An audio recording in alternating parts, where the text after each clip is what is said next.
Okay, I'm back again, and this time I'm continuing the kind of the last session. I think some more ideas need to be explained क्योंकि पहले बहुत abstract हो गया था. वो abstract जितना जाते हो आप और एब्स्ट्रैक्शंस के लिए इंट्रोड्यूस करते हो. So it is counter intuitive. So I will explain the practical things that I require basically. तो हम ऐसे नहीं समझ. एक तो यार ये हो गया कि हमने बोला कि limit at X tends to A. हम अज्यूम कर रहे हैं एक्स की लिमिट है, मतलब ए के नेबरहुड में फंक्शन की वैल्यू सी को टेंड करती है.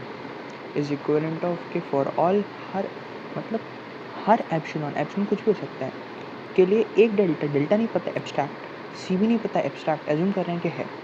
अगर है तो ये इक्विवेलेंट है. ऐसे लॉजिक की भाषा में बता रहा हूँ क्योंकि वैसे बहुत एब्स्ट्रैक्ट हो जाता है.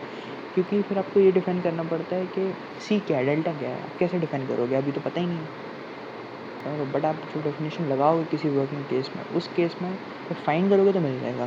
So delta again positive for all x such that x, ये पॉजिटिव डिस्टेंस है, x minus A is less than delta implies F x minus जो लिमिट जो अज्यूम कर हाइपोथेटिकल यहाँ पे, क्योंकि सी तो कुछ भी हो सकता है, लिमिट पता नहीं है बट है, ये अज्यूम कर रहे हैं, is less than epsilon.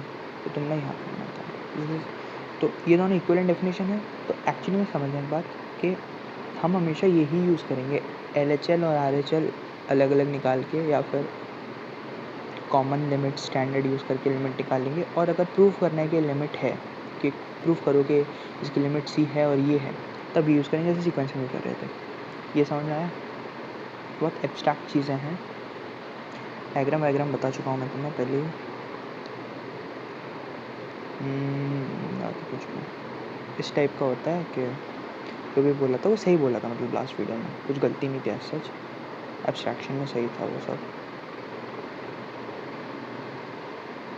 Kind of सारी आइडियाज़ ठीक थे.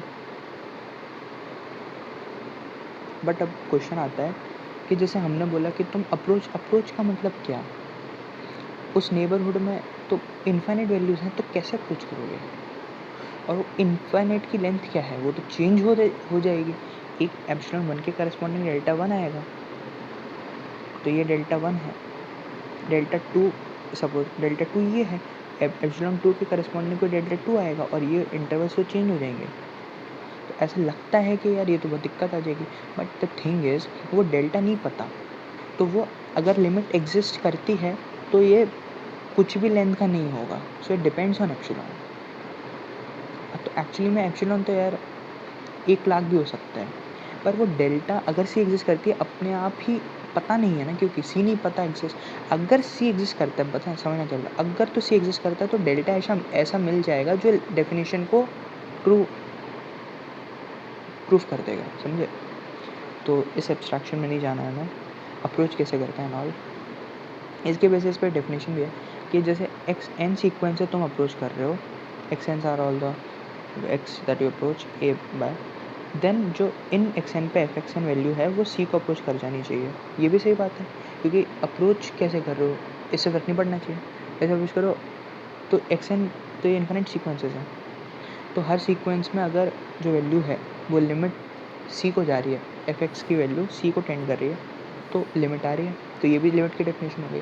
बट ये वाली लिमिट जनरली ये वाली डेफिनेशन यूज़ नहीं करते. यूज़ करते हैं मतलब डिस्प्रूव करने के लिए कि यार लिमिट नहीं है तो इसका यूज़ कर लिया. बट मैं यूज़ नहीं करने वाला है, ये काउंटर इंट्यूटिव है बहुत. Even that definition to prove limit is also not that much useful. Sequential ideas and all are good. हम तो बस बेसिकली तो ये बता दिया, ये टर्म मेरे को तो ऑनेस्टली पता भी नहीं है क्या है, मैंने कभी यूज़ ही नहीं करी. मेरे को ये पता था तभी इसका यूज़ नहीं करते प्रूफ करने के, बट हम तो ये यूज़ करेंगे. और लिमिट का आइडिया वही है कि प्रैक्टिकली मैंने बोला ये भी तो एब्स्ट्रैक्ट चीज़ें हो गई, इतना बोल रहे उसमें.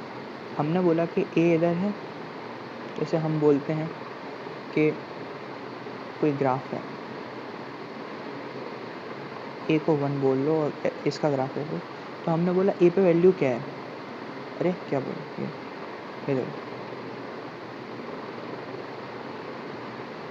सब एब्स्ट्रैक्ट चीज़ें हैं, ज़्यादा दिमाग मत ख़राब करो हमसे.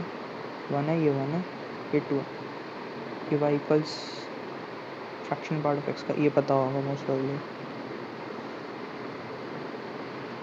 इसका ग्राफ है ये 0 क्लोज से 1 कौन होता है रेंज। तो हमने बोला a पे वैल्यू क्या है, तो a पे वैल्यू क्या है 0, f ऑफ 1 पे वैल्यू क्या है, f ऑफ 1 इज क्या है 0। ये प्रैक्टिकल बता रहा हूँ, बेसिकली ये यूज़ करेंगे। फिर हमने बोला कि लिमिट क्या है पे एग्जिस्ट कर, तो उसके लिए अप्रोच करना है तो किस दो तरीके से, लेफ्ट हैंड साइड से एटलीस्ट सिंगल वेरिएबल फंक्शन में, या फिर राइट हैंड साइड से कर सकते हैं। तो हम क्या लिखेंगे, हम डेफिनेशन यूज़ ही नहीं करने वाले, x टेंड्स टू 1 माइनस 1 के लेफ्ट हैंड साइड से अप्रोच कर रहे हैं, LHL हो गई of f of x mod, या RHL क्या हो गई f ऑफ x। ये जो आई लेफ्ट हैंड लिमिट, अब कुछ नहीं, लेफ़्ट में वैल्यू क्या है, वैल्यू का फ़र्क नहीं पड़ता, लेकिन लेफ़्ट में जो देख रहे हो, लेफ़्ट में तो 1 को अप्रोच कर रही हैं वैल्यूज़, समझ रहे हो, लेफ़्ट में जो वैल्यूज़ हैं 1 को अप्रोच कर रही हैं, जैसे 1 की तरफ जा रही हैं ना वैल्यूज़, लेफ़्ट में जो x हैं उनकी वैल्यूज़ उनको जा रही हैं, तो LHL क्या हो गई 1 हो गई। RHL तुम 1 के राइट में देखो तो फिर वैल्यूज़ जो हैं उनकी वैल्यूज़ किसको अप्रोच कर रही हैं, इसको, इस लाइन को, ये तो 0 वाली लाइन है, तो इसकी वैल्यू 0, तो RHL 0, तो ये दोनों बराबर नहीं है, LHL is not equal to RHL, then limit does not exist, unique value होती है, पहले भी बोल चुका हूँ, बस यही है बस बेसिकली थ्योरी।